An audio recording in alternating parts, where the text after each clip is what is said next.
So, the two brothers, aged 14 and 12, set out on their journey with an innocent start. They make their way up a wooded slope behind a motel along the coast of Maine, a place where their families vacation every year. The boys' mission appears to be scientific in nature, collecting insects for their growing collection. Armed with gauzy nets and heavy backpacks full of specimen jars and sample boxes, they march forward. Clifford, the elder brother, immerses himself in the task. His obsession with winged creatures and six-legged critters leads him to chatter endlessly about butterflies, as if his voice were a radio station stuck on repeat.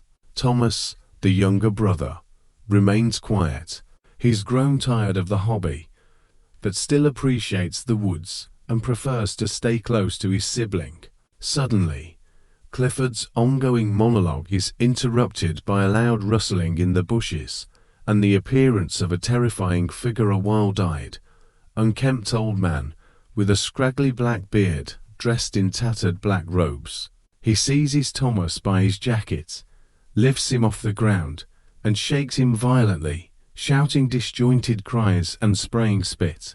Thomas can make out only fragments of his frenzied words. "I've seen it. No, don't open it again.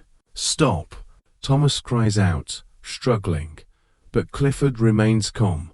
He grabs a thick branch and strikes the old man repeatedly on the head and shoulders until the branch snaps, prompting the black-robed figure to flee down the slope, still shouting and waving his arms as if to fend off unseen ghosts. The brothers sit side by side on a massive boulder, catching their breath.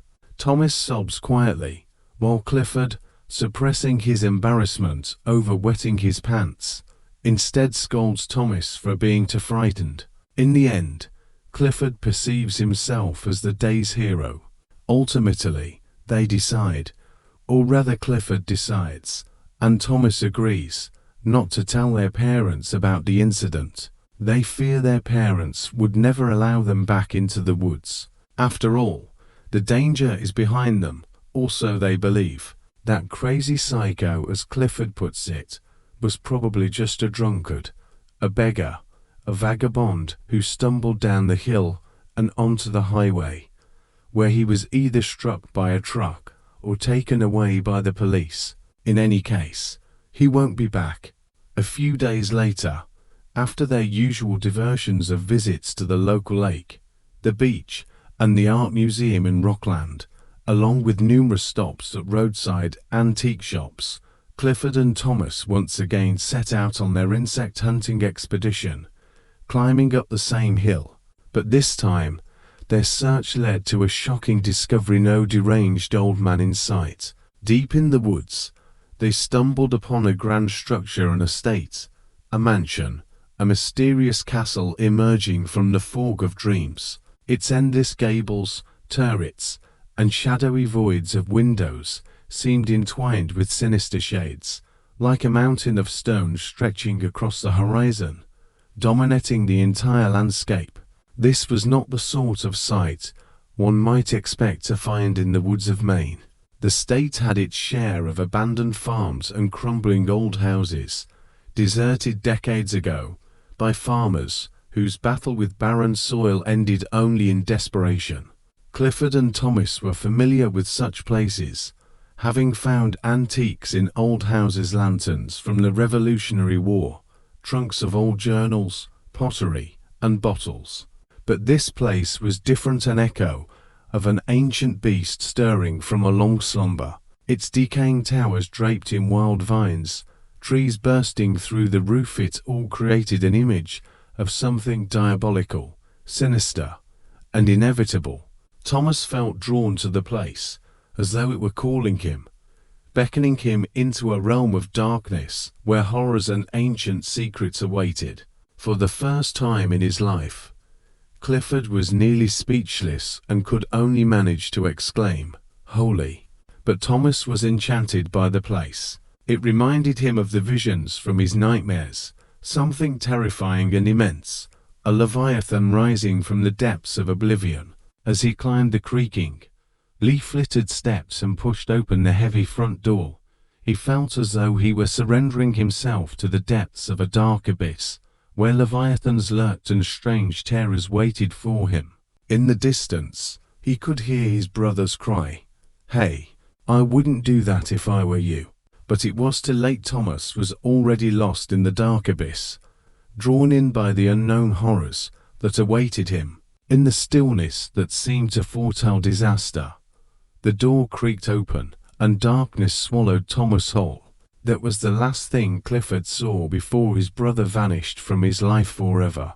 Thomas Brooks, an ordinary boy with an ordinary name, disappeared without a trace, and no one could explain what had happened. As time passed and the story of the vagrant emerged through tears and anguish, people decided Clifford must have been confused or struck in the head. But Thomas was gone.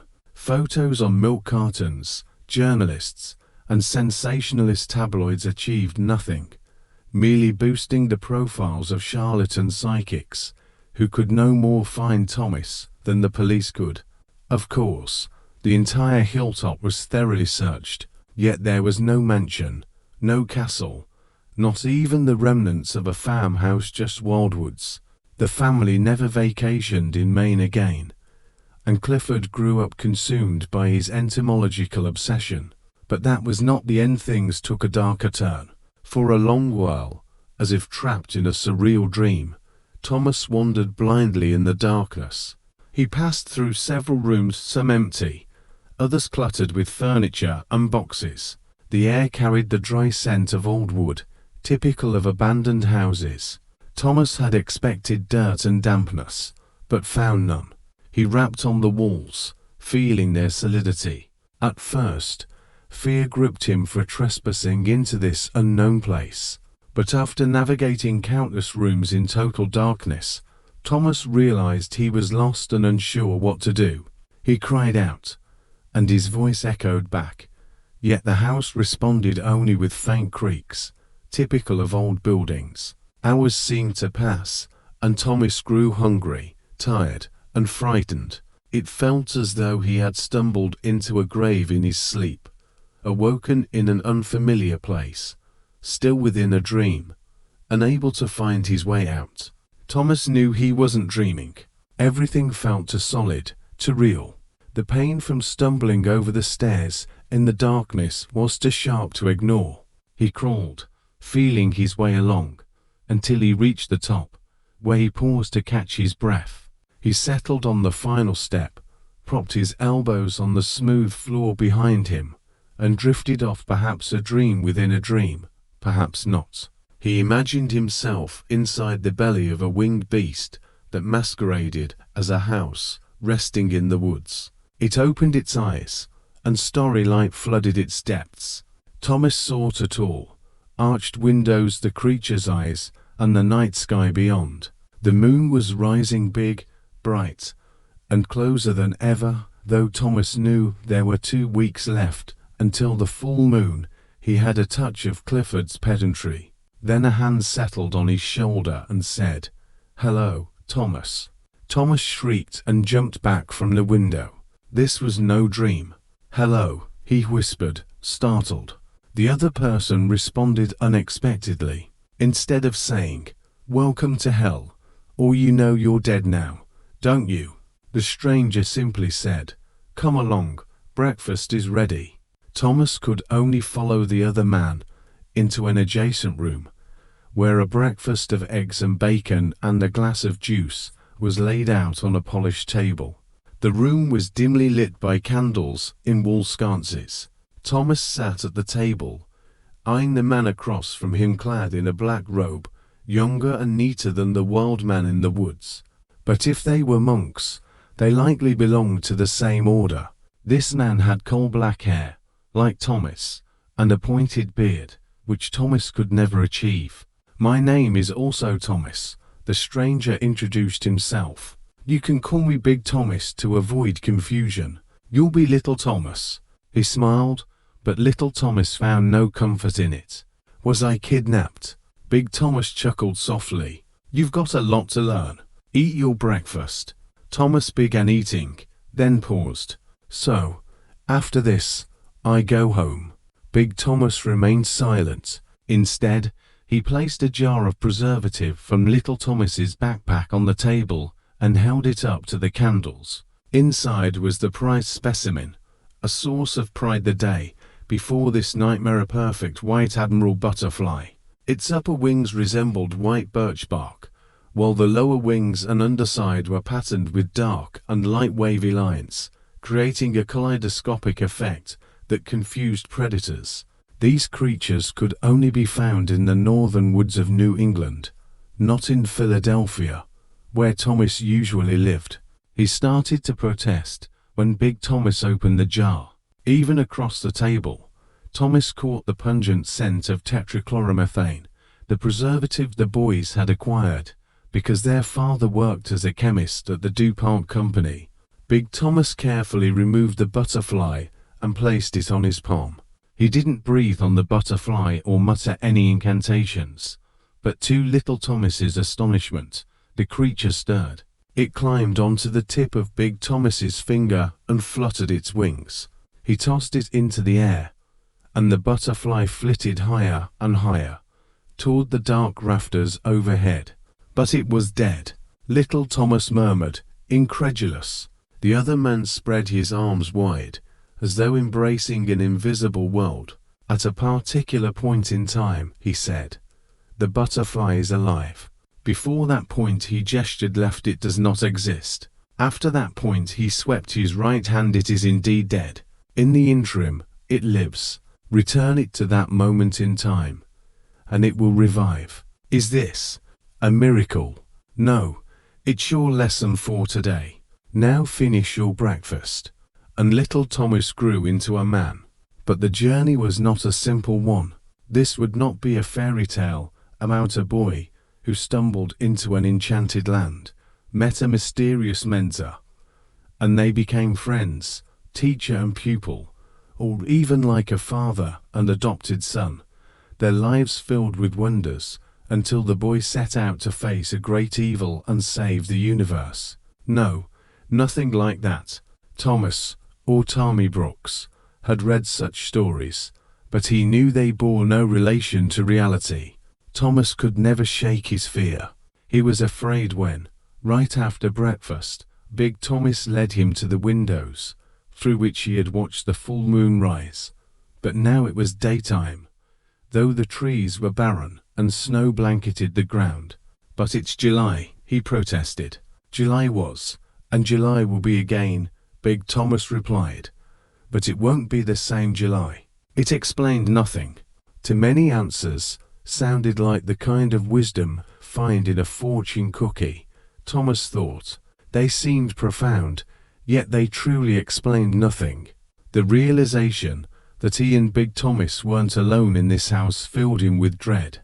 Once, in a room crowded with all manner of ticking clocks, Thomas came face to face with a dark-haired, bearded man in a black robe, who should have been Big Thomas, but was someone else entirely, even though he bore a striking resemblance. Thomas turned and fled. Another time, when he looked out the window, he saw a desolate landscape, with nothing left but bare ground and smouldering vapors, and even the sky was red, seemingly engulfed in flames. When Thomas touched the glass, he felt its scorching heat. Thomas found himself drowning in lessons. There was so much to learn. He would see Big Thomas sitting at the table surrounded by open books, and it was time to begin or continue the lessons. First and foremost, languages. He had handled Spanish well in 7th grade, but now the tasks were far more challenging.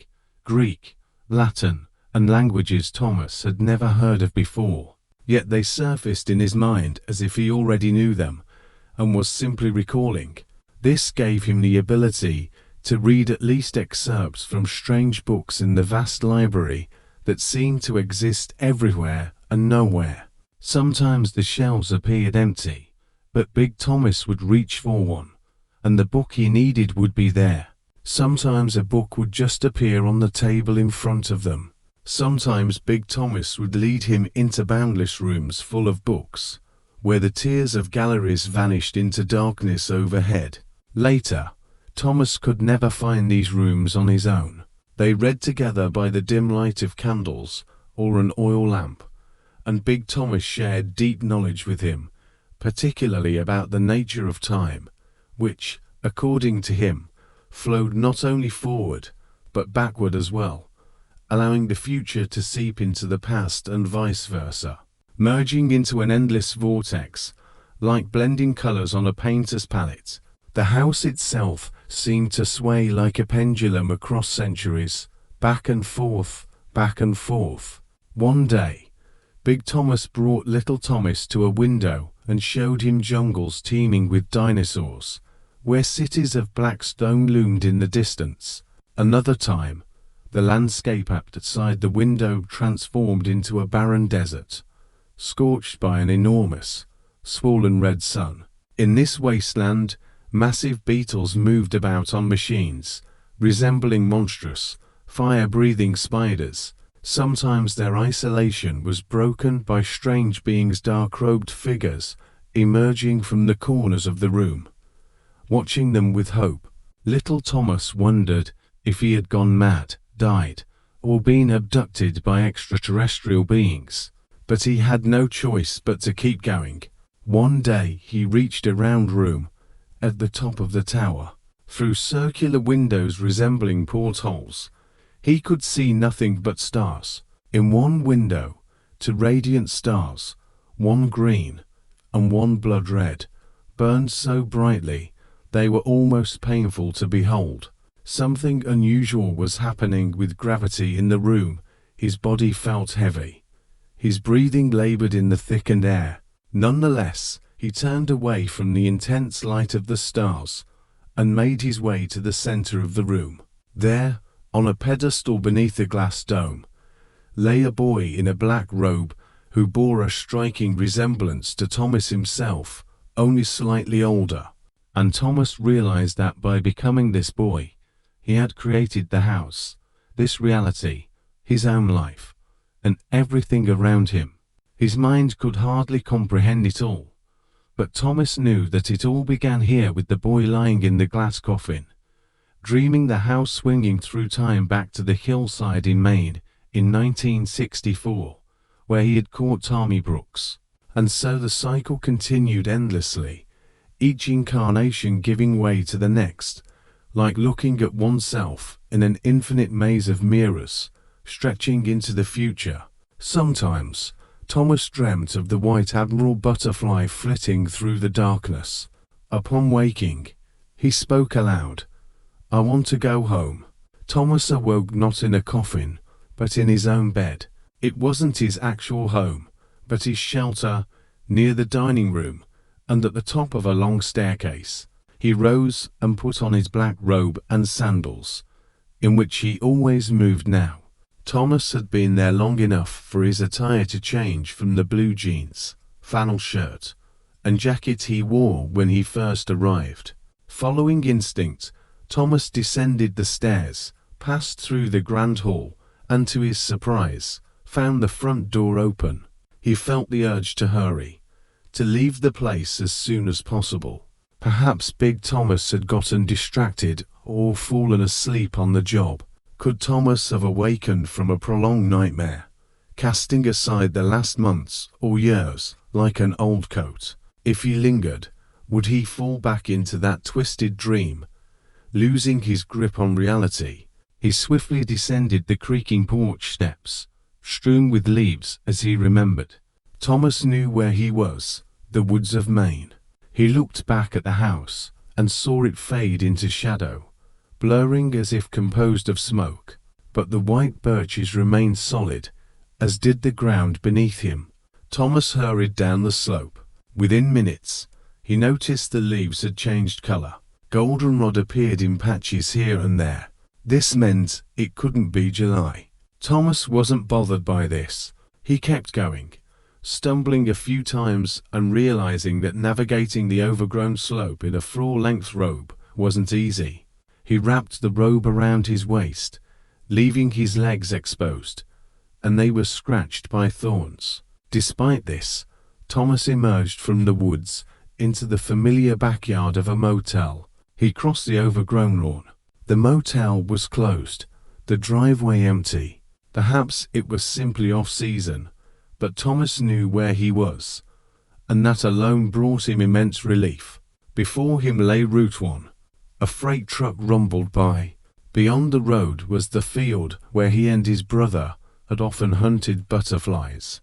Past the field lay Penobscot Bay, dotted with sailboats on the water. To his left, at the foot of the hill, sprawled Lincolnville Beach, Lobster Trap Restaurant, and the ferry dock. To his right was Camden, a larger town 3 miles away. Thomas headed towards Camden, uphill. Passing trucks and cars whipped his robe in the wind. Soon, Thomas realized his thin sandals were unsuitable for such a walk. By the time he reached town, he had blisters on his feet and was limping. But the familiar sights of the area stirred exhilarating excitement. Some of them were recognizable, others were not. But Thomas knew them, and that was enough. At the sharp turn in the road before the library, where the path veered abruptly to the left, a weary Thomas sank onto a bench. He was startled when a passing woman greeted him, saying, "Good morning, Father," likely mistaking him for a monk or priest due to his attire. But she quickly went on her way, perhaps realizing her error. Perhaps she thought him strange, but that didn't concern Thomas. It took him a while to notice that all the cars looked oddly unfamiliar. Nonetheless, Thomas rose and continued past shops, some of which he recognized, others that were new to him. He turned down a familiar alley and found himself at the dock, where schooners were moored along the shore. Though the season was late, tourists still wandered the area.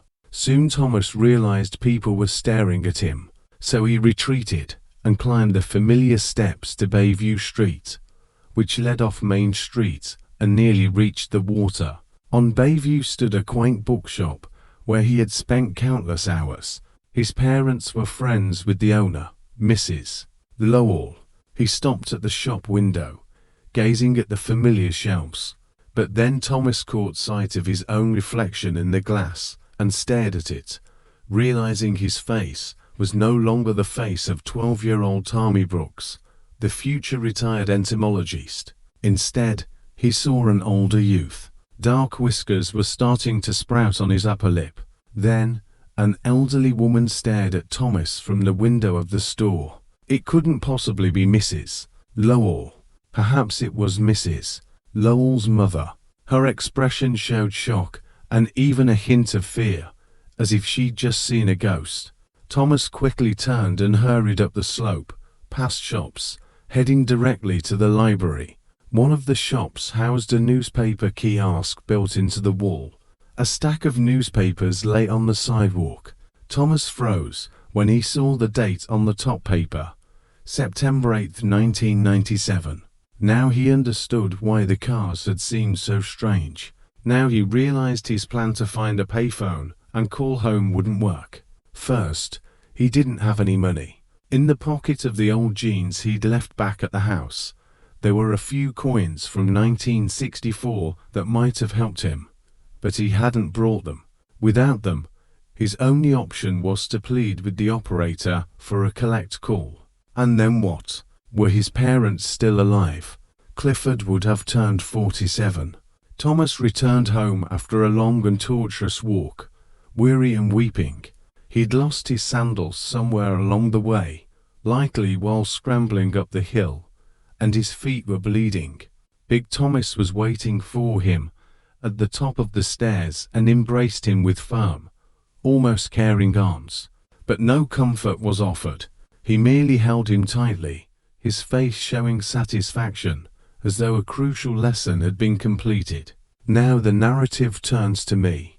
I told you this wasn't a simple children's tale, not some naive story of magical coming of age. It's much darker than that. Now I'm speaking in the first person. There's no point in pretending this happened far away or to someone else. Sometime after the events described, I stood in front of the bathroom mirror, yes, The house had such amenities, though the toilet had a chain and high tank, and the tub rested on clawed feet. But I digress. I stared into the mirror, noticing the black stubble sprouting on my chin, just like yours before me, mine before me. I am him, he's us, we are one. And my name isn't Tommy, Thomas, or even Big Thomas, but Legion, for we are many. It was I who found the sleeping boy on the stairs in blue jeans and a flannel shirt, still holding his net and backpack. I led him to breakfast.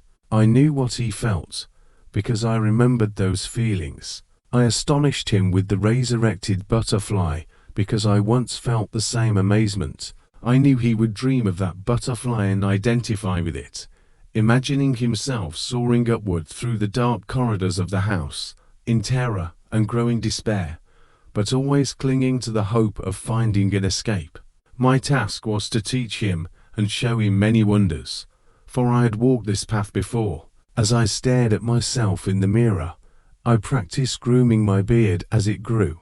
But even as Big Thomas, I remained the youngest member of our brotherhood, fit only to teach the boy, to prepare him for his resting place in the glass coffin, where he would sleep and dream of the house and all of us. I remembered everything, and the others emerging from the shadows remembered me, because time played its tricks, like a maze of mirrors.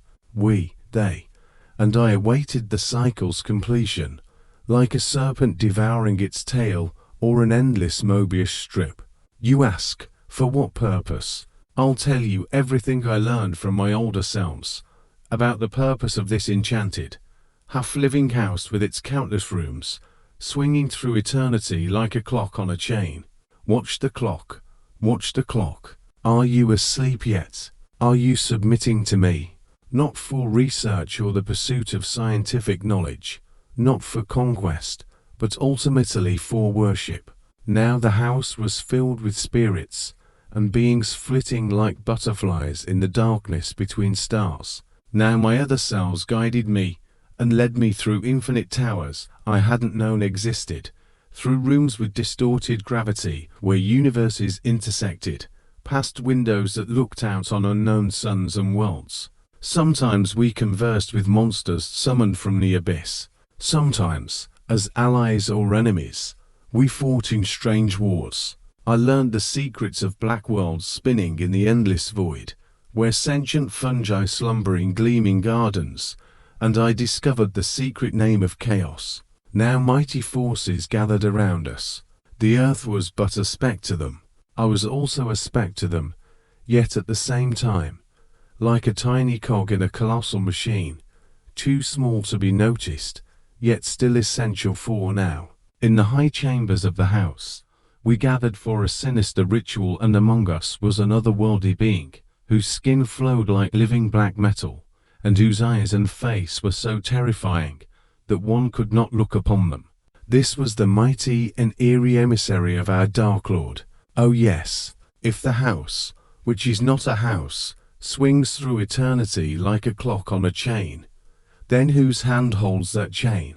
It is an ancient power concentrated in the heart of times, whose true name cannot be spoken or recorded, but is hidden under the name Azathoth. This is what we worship, that which, at a whim, gave us and the entire universe existence, though at any moment, it could simply obliterate us like dust should its whim change. Now, after many transformations and changes, one of us emerged as the final link in the chain of our beings, one who might be deemed worthy to ascend the chain, or which our pendulum swings, and ultimately reach the center of chaos, there to reverently fall before the mindless primordial God. Thus, the black man of our ritual, the powerful emissary, chose one brother from among us, his wild gaze and hair bearing witness to his fury. He took him by the hand and led him up the endless spiral staircase to the ultimate portal of circular glass lens, so he could draw back the veil and gaze directly into the face of Azathoth, seated upon his blasphemous throne. We all cried out in reverent terror, uttering secret praises in languages never heard on earth. But it did not come to pass. His ascension was not completed, at least not entirely. Perhaps our brother was unprepared, despite all his power and knowledge. Perhaps he had not fully forsaken his humanity, and so he was burdened by hope or conscience. Or maybe his mind simply shattered like a fragile reed. Regardless, he fled, racing through the house with wild screams, bursting through the front door onto the hill in 1964, where he desperately tried to dissuade a 12-year-old boy from the path he and his brother were taking. When this happened, we all scattered in fear and confusion, anticipating the emissary's wrath. But our worries were unfounded, for those who said his expression bore satisfaction, as if he had completed an important lesson. Yes, I spent some time in that insane house. When I fled down the slope with wild screams, after the older boy had struck me several times on the head with a branch, and in a frenzy ran onto the highway only to be hit by a truck, I ended up in a hospital, and then somewhere else when I tried to explain to them that I was Thomas Brooks, the one who disappeared long ago on that hill. But of course, it wasn't long ago. It was 1964, and 12-year-old Tommy Brooks hadn't disappeared yet, though he was about to. When he vanished, the police took an interest in my story, but neither they nor the doctors could understand or believe what I told them. I didn't pull back the veil. I didn't look into Azathoth's face, but I know how it ends. Memory, like time, flows in both directions, so both I and my other selves remember what was and what will be. I remember how, worn out and with bleeding feet from losing my sandals in the bushes, I made my way back to the place of the unfinished ritual and climbed the tower, up the staircase that traversed worlds and universes. I stood before the ultimate portal, but did not move the veil. The time had not yet come, but it was close. I know how it ends, because I found the corpse of a wild-haired old man in torn robes on the floor. His eyes had been burned away, as though they'd exploded from what they had seen. But I recognized his face, it was my own. Could I, like a butterfly trapped between two moments, in the brief interval where it is still alive, retreat from my own end before the veil is drawn back and my eyes explode? Not likely. But what if I don't give in? What if I challenge and curse the liar of chaos right to his face? What then? Perhaps it's all more complex than it seems. Thank you for your time spent on this story. I hope you enjoyed it. Don't forget to like and subscribe to the channel. There are more captivating stories ahead.